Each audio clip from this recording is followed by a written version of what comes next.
Welcome to the Leverage Factor, where we discuss the art of influence, integrity, and innovation. I am your host, Bishop Charley Haynes Jr., and I'm so excited to have this powerhouse in the financial management industry. She is phenomenal, not only elegant, but she is a wealth of knowledge and information. I want to introduce to you Stasia Washington. Stasia Washington is the Managing Director of Lido Advisors, LLC, where she oversees complex portfolios of high net worth clients and families. Her brilliance in wealth stewardship is matched only by her passion for helping others build, protect, and pass on legacy. She's been recognized as one of the top women in wealth because she knows money isn't just currency, it's calling. Let's get into this conversation about faith, finance, and fearlessness in the person of this incomparable Stasia Washington. Thank you so much for being with us on this episode of The Leverage Factor. Thank you, Bishop. I appreciate the opportunity to participate in the conversation. Absolutely. It's going to be an amazing conversation. I can't wait to dive in. So not further ado, we're going to look at some questions and just let this conversation roll. Great. You've become a trusted voice in wealth management.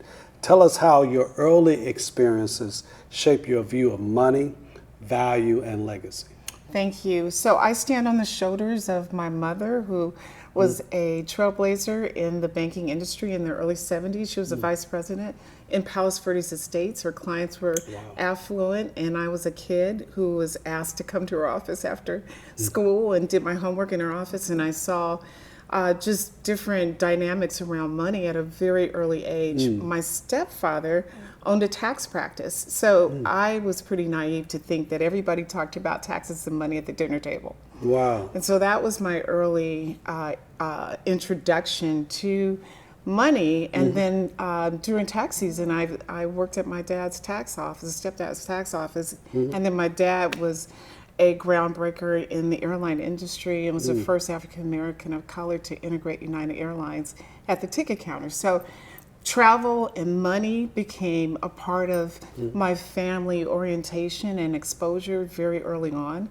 And I knew that in order to travel, we needed to have some discretionary assets to do that. Right. So I stand on the shoulders of groundbreaking individuals. So pioneerism is in your blood. It is. So along with that is passion. So as a Black woman navigating high net worth spaces, how have you protected your authenticity while commanding authority?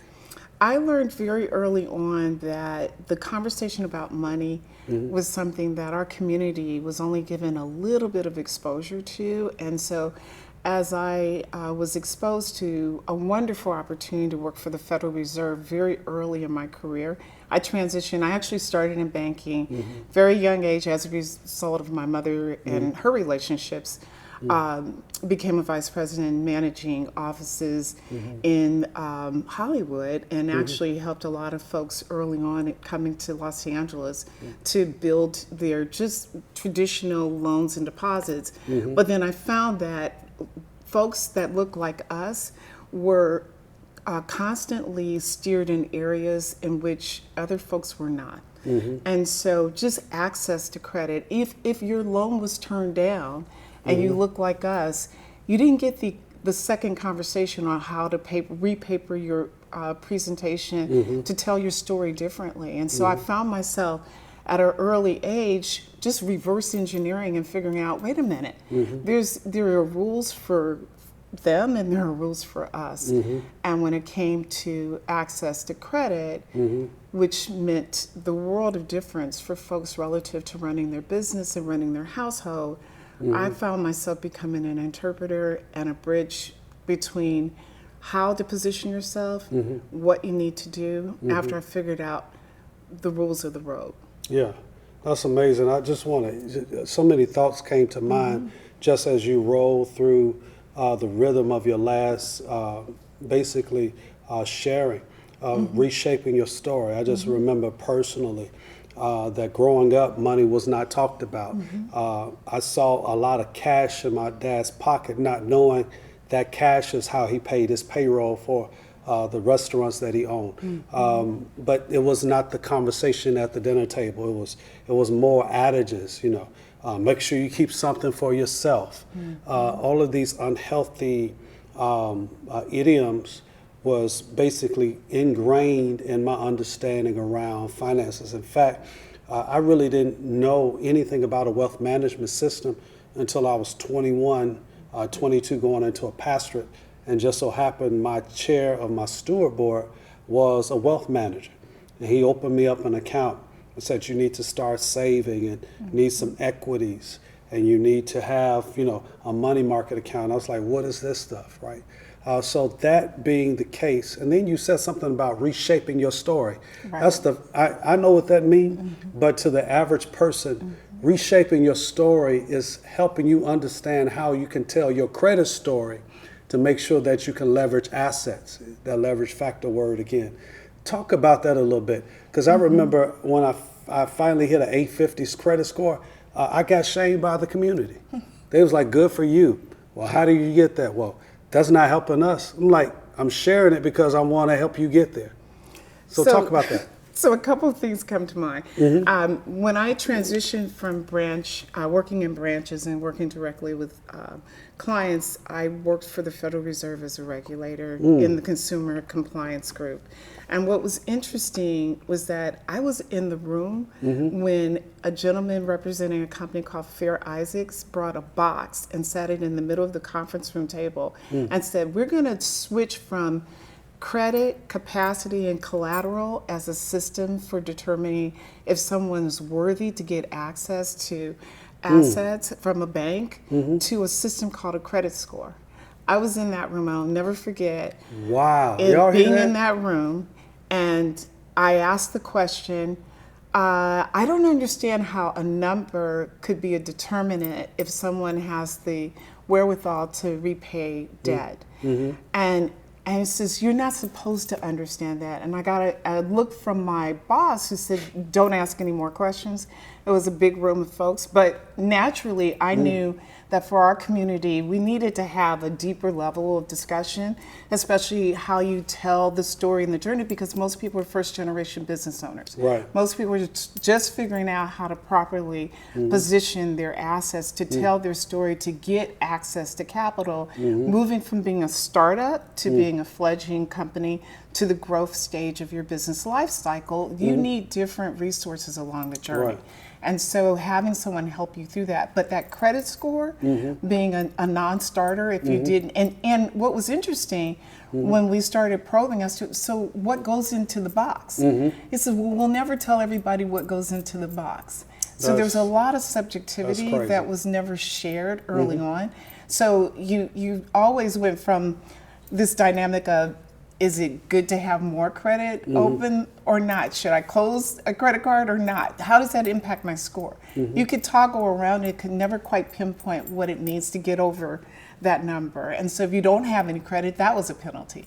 Right. So not to go far off into that, but just to say that there are some inherent biases and dynamics that have been set up in the system. And so going back to your question, I found myself serving as a guide. How do I serve as a bridge between the information that is out there? And my role at the Fed at the time was to serve as a compliance advocate. So if a bank got a negative review when it comes to Community Reinvestment Act, being able to support our community and affordable housing access, my job was to go in and help them become compliant. And that required a lot of education. So it was incumbent upon me to understand how the systems work to help banks be able to be a bridge to low to moderate income communities.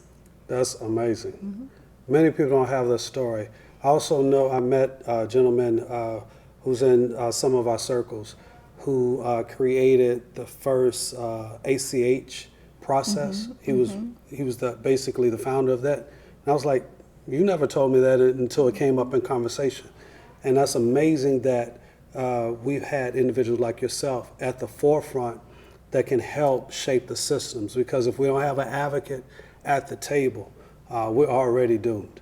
There's a statistic out there that says that the African American community net worth will be zero by 2053. People think that's a long way off. That's only a few years away, less than 30 years away. And we need to change that narrative. As we change the narrative, what does it mean to walk in purpose when you're managing not just money, but dreams, risk, and futures? So it starts with asking a lot of questions, and I can't connect with your purpose until I get clarity on what my client's financial narrative is. What is your origin story? What did the little boy or the little girl see at 7 years old? I'm finding that when I ask that question, I get answers that show a pattern and a practice around how money is treated in your life. So at 7 years old, if you saw mom and dad fighting about money and then ultimately ended up in divorce, and there's this traumatic dynamic that takes place as a result of that experience, it contributes to your financial narrative and how you go about doing things, even though you say that's years ago, but it impacts you, right? And there's certain things that are in our DNA that our job is to really understand what you saw and how that impacted you and how you make decisions, and if money was used for a tool of love, or if it was withheld, or if there's, or if it was used for empowerment. All of that helps us to put together a framework to be able to help clients navigate this aspect of their wealth story. And so when we understand that, we can be better support and provide filling in the gaps that may exist as to why you operate the way you do. So it starts. So purpose for me is first understanding the person's purpose. Then I align, because I'm in the solutions business. I'm not in the product business. Everything we do is relationship oriented. Yeah, that's amazing. I want you to talk a little bit more about that, because most people don't understand the difference. They think it's all one and the same. One of the couple of thoughts that came to mind, just to kind of be a bridge to the next question, out of what you just said, just to translate for people. There's a book that's called Emotional Healthy Spirituality. I'm not sure if you're familiar with it. No, by the author is Peter Scazzaro, and he says, you might have Jesus in your heart, but you got mama and daddy in your bones, right? And that translates to how we function around money. That little boy might have started out with a scarcity mentality, but learned abundance later. However, his triggers is around the scarcity. The young lady who understood mom's love, but how was it manifested? That's what I'm hearing you say. So numbers might not be emotional, but behavior is. It is. It really is. And the behavior is what, once I get a handle on what has brought you to this point, because a lot of my clients are first generation wealth. And there also are folks that have had either traumatic experiences that have resulted in this large windfall of dollars. And, I can tell you some stories that are really, really sad. But my job, I feel like God has put me in their life to help them navigate, because if you make a mistake at this point, it's so hard to get it back. And so I spend a lot of time getting a sense of the dynamic before we can say, here's how we're going to go about protecting you. And it's always about putting together the right financial team to be able to navigate the nomenclature of wealth. Everything's confusing. Why do you have this dynamic versus the other? And who should you trust? And how does that work?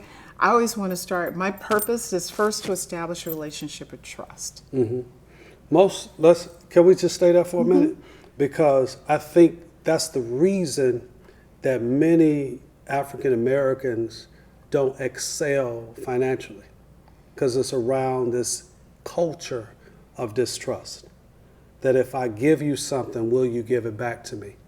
And it's embedded in our history from the days of the 1920s during the Great Depression, where our people of color hid money under mattresses because every time they took it to the bank, it disappeared, right?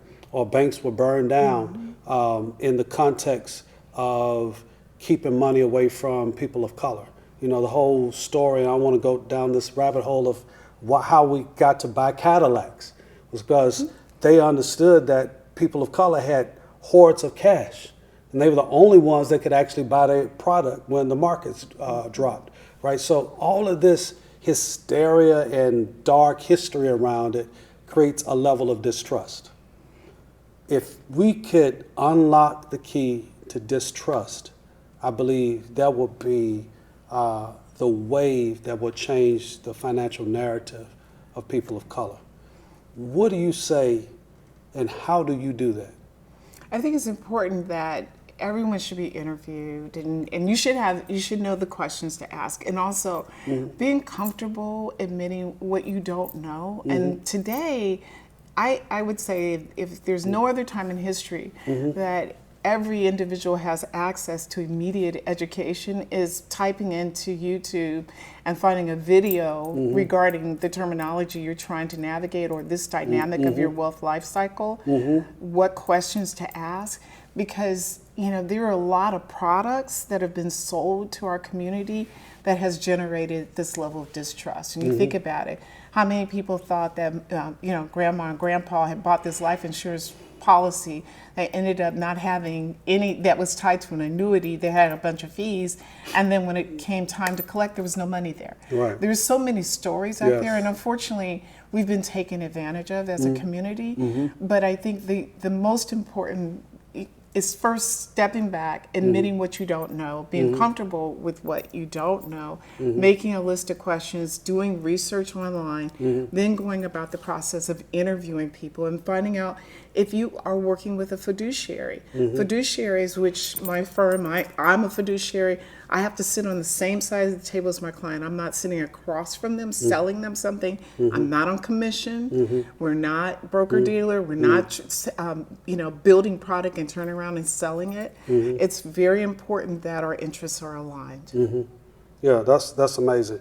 I have a couple of more questions. I want to kind of skip around, if you will.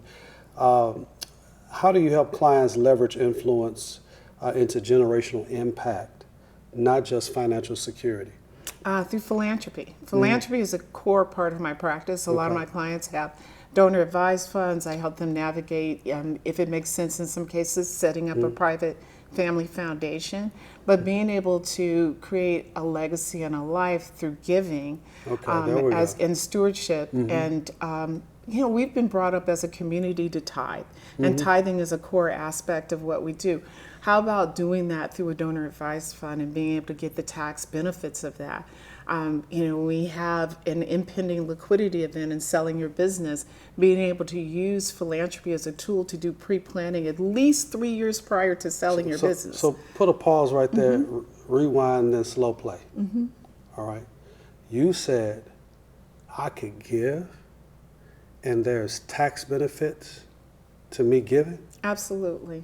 How is that? Well, a lot of us have done it through checkbook philanthropy, and we may take a write-off on our taxes if we're itemizing, but doing it through a donor advised fund, which basically is using a third party to set up a charitable entity like Schwab Charitable, which is now called DAF Giving 360. You can set up a donor advised fund for as little as $500. And then Fidelity has a charitable donor advised fund as well. They take on all the entity itself, Fidelity or Schwab or even Renaissance Charitable, take on all the reporting requirements necessary to be a 501c3, but you have your own entity within. These are irrevocable donations that you make to the donor advised fund in exchange for a tax write-off in the year that you give, but it allows you to plan. That means it won't go back, but go ahead. Yes. Yes. But it needs to go to the charity. Yeah. And my job is to help unlock those dollars, because there are a lot of people that have used donor advised funds as a part of their tax planning in the year they had a liquidity event. It only applies to that year that you get that benefit. So then the money still grows year over year. It doesn't come back to you, but it should be viewed as a tool to be able to give and to make a difference to 501c3s. And so, yes, not getting into the weeds, but it is such a great vehicle to do well and do good. You all hear that? You can do well and still do good. So most people are, the flip side of it is that people are afraid to make money because they feel like it's going to be evaporated by taxes, right? Versus having a vehicle that can change that trajectory, do good, and yet receive the benefit. Absolutely. I don't know about you all learning. I'm trying to give you all as many gems as you can. This is not Jay-Z's picture where you get $9.99 and get all of $1 million worth of game. This is generational game that she's giving up to you all right now. Hey family, this is Bishop Charlie Haynes Jr. and I'm here to talk about my latest book, the fourth book, The Leveraged Leadership, Unlocking the Power of Influence, Impact, and AI. The difference between your leadership being elite or ordinary depends on how you leverage, influence, impact, and how you embrace innovation. This book that I wrote will change the difference in your leadership approach and your leadership effectiveness. So I encourage you to go online now and get The Leveraged Leadership by yours truly. You can find it on all platforms, but please go to drcharleyhames.com to find your book. That's drcharleyhames.com to get your copy now. It will bless you and change your life. So I just want to throw out a couple of other things. Wealth can be isolating. How do you guide people to steward their resources without losing their relationships or their souls? Let me just put it in context. I saw on social media, Chris Tucker said when his family heard he got $20 million first time, all his family members quit their jobs because in their mind, he's not going to allow us to continue to struggle, right? There's another adage I heard, which is not the most positive, but I heard Steve Harvey say is best thing you could do for a broke person is not be one, right? Both of those are negative reinforcements. What is positive? How can you help people? Like I have personal practices, like family members may ask me for resources. I never loan anybody anything because I don't want to be attached to the behavior that comes along with that. So I made up in my mind, if I'm giving you something, it's a gift. So then once I give it, it's my discretion whether I give it again or not. What are some things that you can help people with that? So a couple of things come to mind.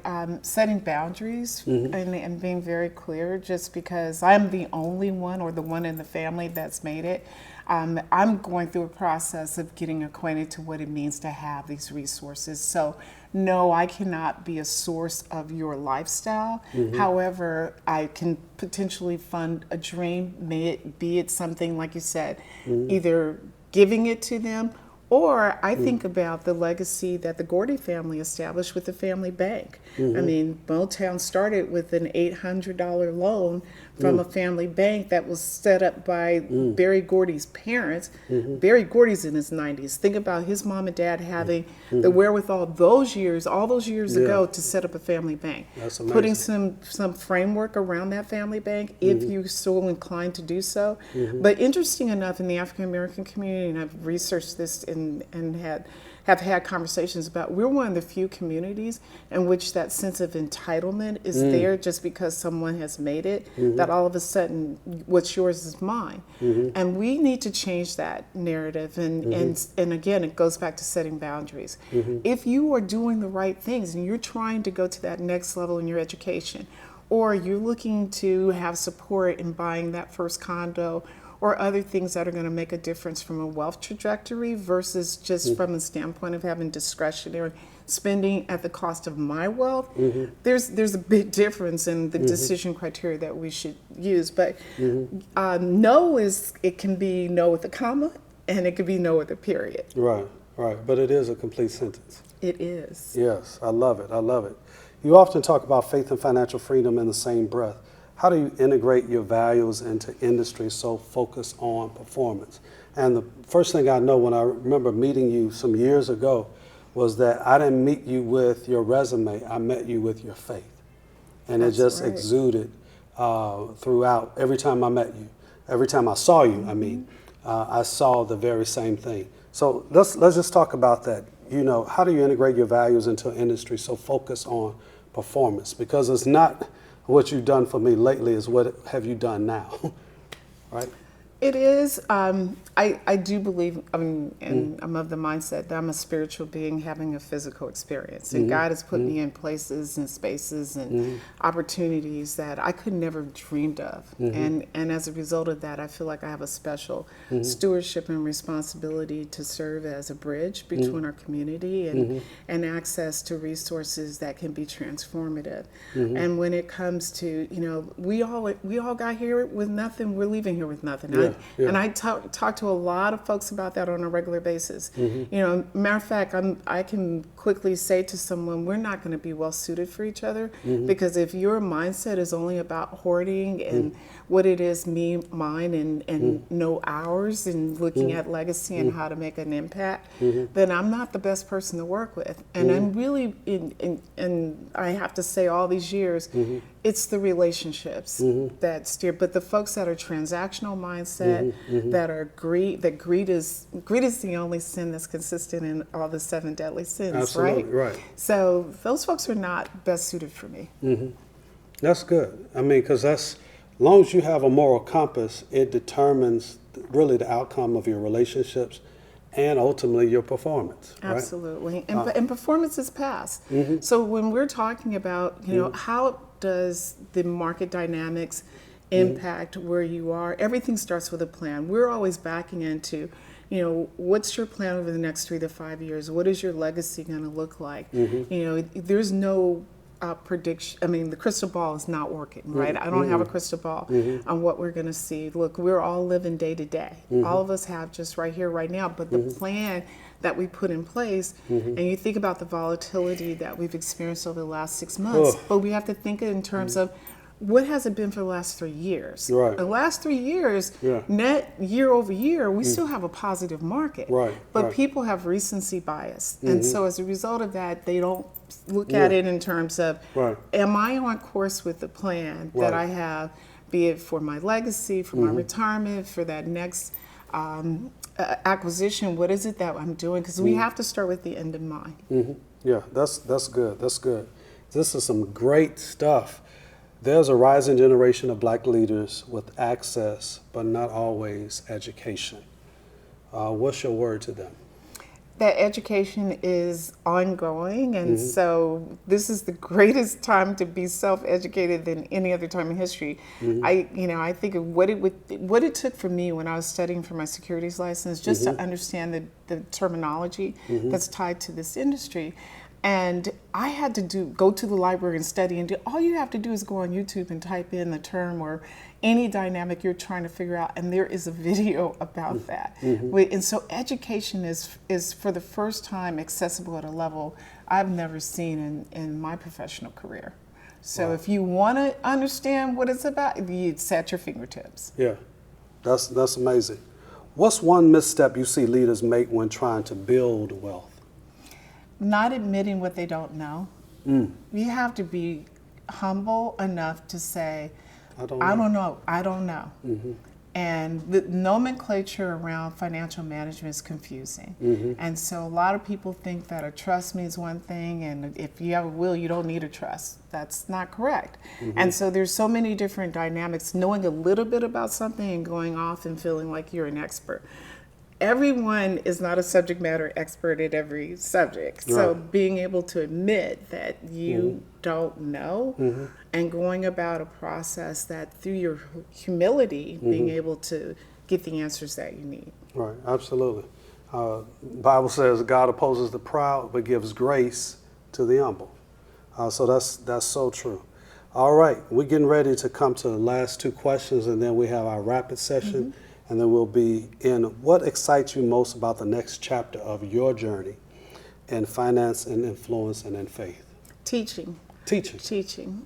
Anytime I can teach and share and serve as a guide, I'm at my happiest. And so anytime I can share, I'm not of the mindset that, I grew up as a professional in which there was a generation ahead of me, and it's like, I'm the one that got here, so you got to figure it out. I'm trying to create pathways so folks don't have to start over. Yeah, that's amazing.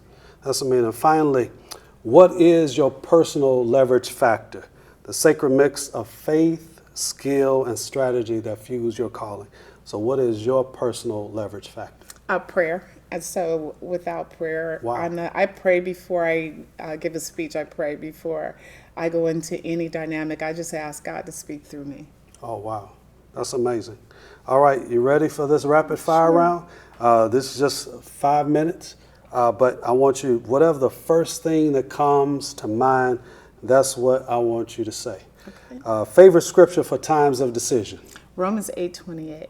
Yes, we know all things work together for the good for them that love God and called according to his purpose. I'm not a preacher, I'm just quoting scripture. All right. Financial term everyone should know by 30. Dollar cost averaging. Dollar cost averaging. All right. If I could just, allude on that a little bit, just because you have a dollar and it's in your possession, it doesn't mean it's going to has the same weight 5 years from now. All right. Best investment you've ever made personally or financially? Education. Education. Y'all heard that. Not equities, not bonds, education. A myth about money you'll love to break. That it's the root of all evil. Yes. I just said that earlier on another podcast. You got to go back and watch that. It's a couple of weeks away. But what is it? It is not the root of all evil. All right. It is a tool for all kinds of things in life, but it is a pathway. Absolutely. The proverb says money answers all things. All right. It's the love of it is the root. It's not money itself. All right. That's amazing. Look, I don't know about you, but I've had such a delightful time to spend with the incomparable Stasia Washington. Tell everybody to watch this, watch it over again, press pause, write some notes down, and then watch it over again. Make sure you subscribe to The Leverage Factor through Dr. Charley Haynes on YouTube, TikTok, Facebook, Instagram, all social media platforms, Blue Sky. We're there. I'm so grateful and thankful that you spent this time with us. This has been exceptionally amazing. And thank you for Bishop. what you have done to give so much back. Thank you. Blessings. This is Bishop Charley Haynes Jr. This is another episode of The Leverage Factor. Make sure you see us soon. Peace.